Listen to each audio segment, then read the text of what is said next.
హరే కృష్ణ. మనం ఇప్పుడు సుందరరాజన్ మందిరంలో ఉన్నాము. దివ్యక్షేత్రాల్లో ఒకటి ఏదైతే చూస్తున్నామో ఈ పర్వతం నుంచి నూపుర గంగ పారుతుంది అనమాట. ఒక 108 మెట్లు ఎక్కితే కానీ మనం ఆ నూపుర గంగ దగ్గరికి వెళ్ళలేము.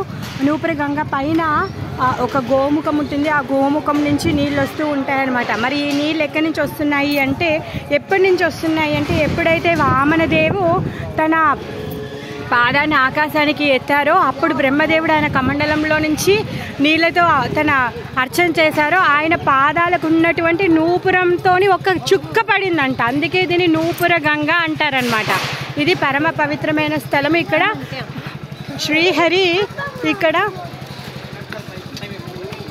సుందర రాజస్వరూపంలో ఉన్నారు. రామానుజాచార్యుల వారు గోదమ్మ వారికి కూడారై ఫెస్టివల్ చేసినటువంటి స్థలం ఇదే.